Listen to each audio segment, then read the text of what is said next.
ఒక పక్క నాకు కావాల్సిన ఫ్రీ ఫోన్ ఉంది. అందులో నా మదపిచ్చిని సాటిస్ఫై చేసే వీడియోస్ ఉన్నాయి. నా కామాన్ని రెచ్చగొట్టే హార్డ్ వీడియోస్ కూడా ఉన్నాయి.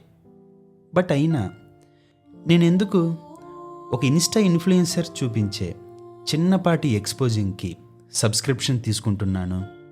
నాలో మిగిలిపోయిన ఆ ఫ్యామిష్డ్ ఫీలింగ్ ఏంటి? ఇంకా నేను ఏం చూడాలని ప్రతి నెల డబ్బులు కడుతున్నాను? సో ఫస్ట్ నాకు అనిపించింది ఏంటంటే నాకు ఇంకా సెక్స్ కావాలని. కానీ కొంతకాలం తర్వాత అర్థమైంది ఏంటంటే నాకు కావాల్సింది సెక్స్ కాదని.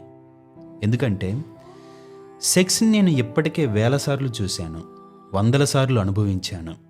కానీ నాకు కావాల్సింది ఇంకేదో. బట్ అదేంటో నాకు తెలియదు.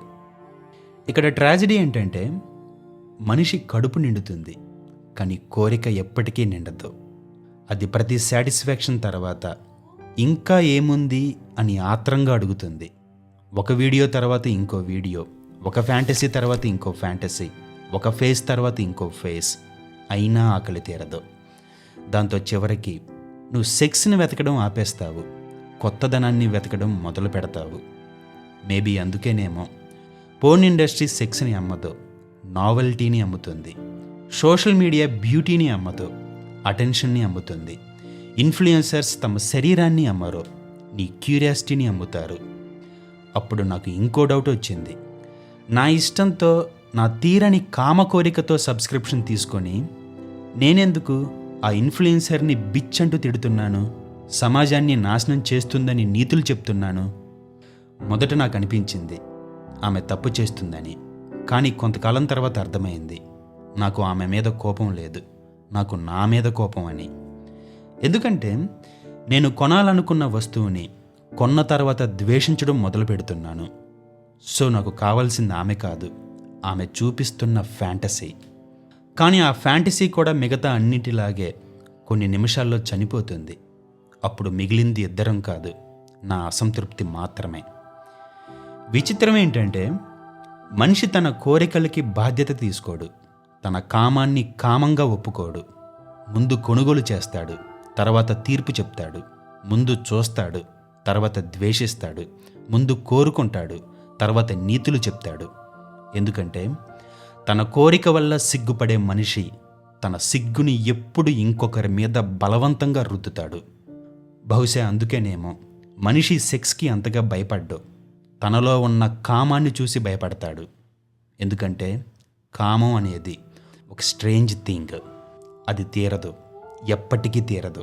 అది కేవలం రూపం మార్చుకుంటుంది. ఒకప్పుడు ఒక ముఖాన్ని వెతుకుతుంది, తర్వాత ఇంకో ముఖాన్ని.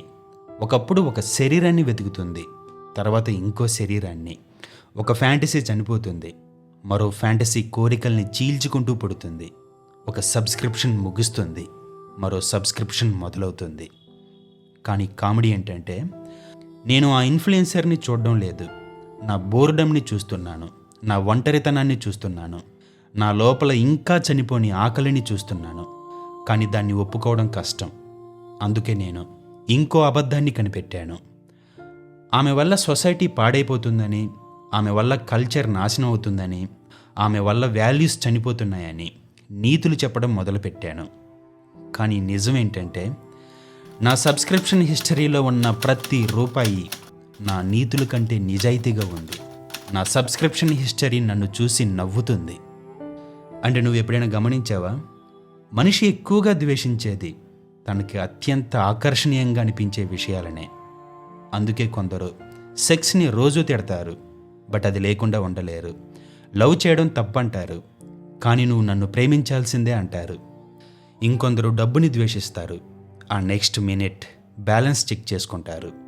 ఎందుకంటే ద్వేషం చాలాసార్లు ప్రేమకి వ్యతిరేకం కాదు. అది ఫెయిల్ అయిన ప్రేమ, అందని కోరిక, తీరని ఆకలి. బహుశా అందుకేనేమో నేను ఆ ఇన్ఫ్లుయెన్సర్ని జడ్జ్ చేయడం లేదు, నా మీద నేనే తీర్పు చెబుతున్నాను. ఎందుకంటే ఆమె అమ్ముతున్నది ఎక్స్పోజింగ్ కాదు, నేను కొనుగోలు చేస్తున్నది సెక్స్ కాదు. ఇద్దరి మధ్య జరుగుతున్న వ్యాపారం ఇంకేదో. ఆమె నా అటెన్షన్ని అమ్ముతుంది, నేను నా ఖాళీని కొనుగోలు చేస్తున్నాను. కానీ ఈ ఒప్పందంలో అత్యంత విచిత్రమైన విషయం ఏంటంటే నాకు కావాల్సింది దొరికిన ప్రతిసారి నాకు ఇంకా ఏదో కావాలి అనిపిస్తుంది. అప్పుడు మొదటిసారి నాకు భయం వేసింది. బహుశా నాకు కావాల్సింది సెక్స్ కాదు, నాకు కావాల్సింది ఎప్పటికీ దొరకని ఇంకేదో. బట్ అదేదో నాకు తెలియదు.